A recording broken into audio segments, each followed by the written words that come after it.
check, check, check, check.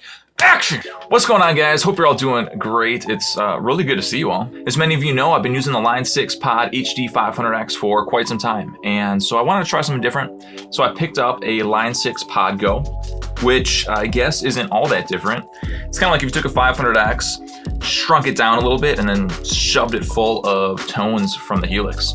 In today's video, we're going to do a basic rundown of the Pod Go. We're going to look at the major controls of it, kind of talk about navigating some of the menus, how to save a preset, so that by the end of this video, you'll have a pretty good grasp on how to use your Pod Go. So if that sounds good for you, let's do it.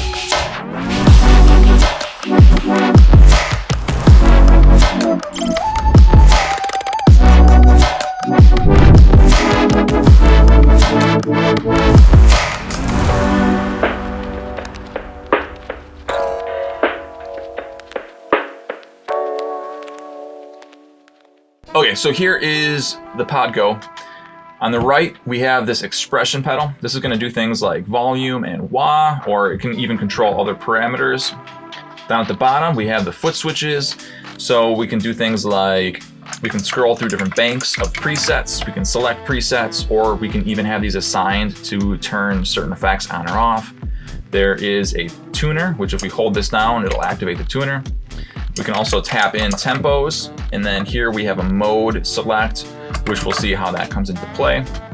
Up top, we have our screen, and then these knobs below are going to control various parameters that we'll see on the screen. Here we have some navigation controls, and then this is like a master volume. This is going to operate for most outputs other than like the USB. Okay, so here are the inputs and outputs. Hopefully this camera angle isn't too awkward. You can go ahead, you can plug your guitar cable into your guitar and plug it into the guitar in. We can kind of ignore these jacks for now. Now for outputs. This board has a few different ways of configuring the outputs, but for now, let's just keep this video real simple. Let's just use the main outs for everything. So whether you're connecting to an amp, PA, powered speakers, let's just use the main outs. If you're only plugging into one thing, use the left mono output. If you're plugging into two things, then use the left and right. For now, we're just going to disregard the amp out, and let's move on. DC in, this is where you're going to plug the power cable. This might look a little different depending on where you are in the world.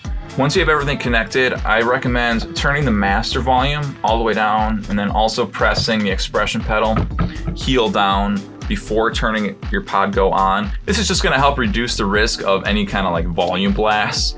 So once you have everything hooked up, you got your volume levels turned down, go ahead and flip the power button on the back, and it'll just take a moment to boot up. Let's take a look at how my input-output settings are configured. So these page buttons, press them both simultaneously.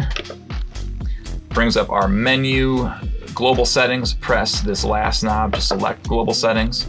Under the ins and outs, there's one setting we want to take a look at. The basic rule of thumb here is if you're plugging into anything that's not a guitar amp, you'll probably want to set your main out level to line. And if you are plugging into a guitar amp, then you want to switch it to instrument.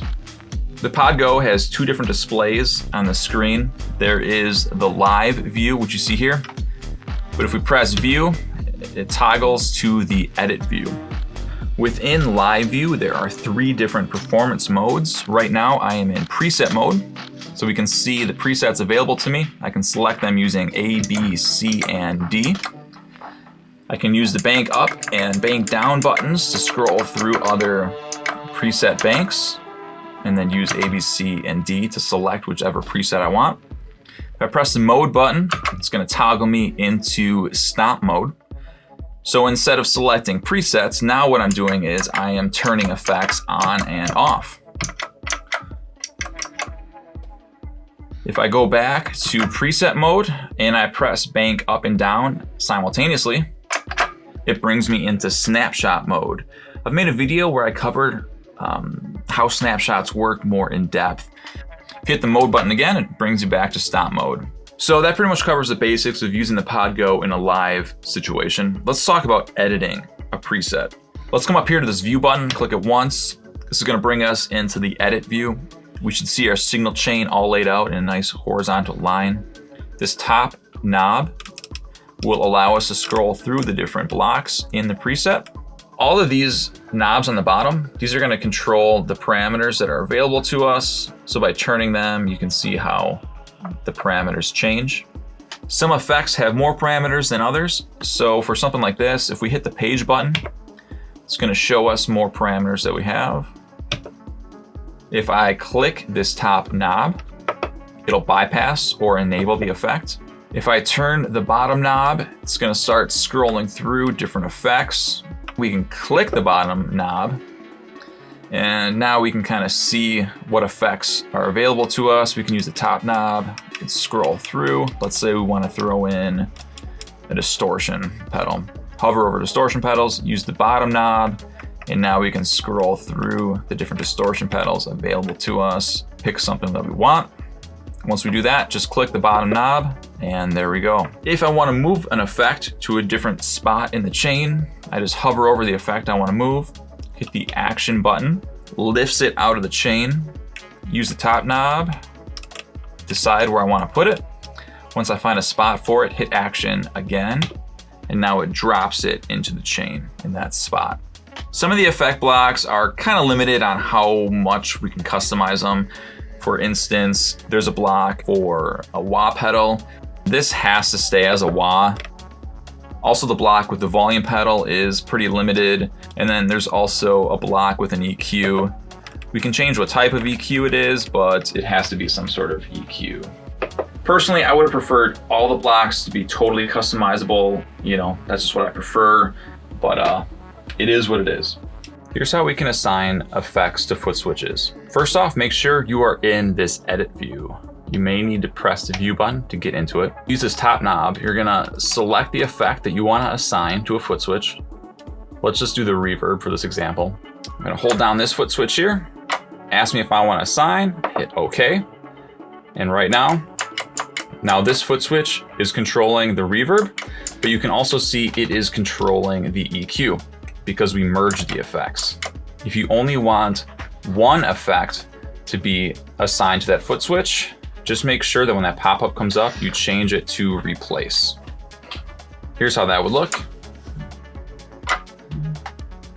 Replace, okay. Now this foot switch is only controlling the reverb. Once you get everything set up how you want it, press the view and action button together, and you can save the preset.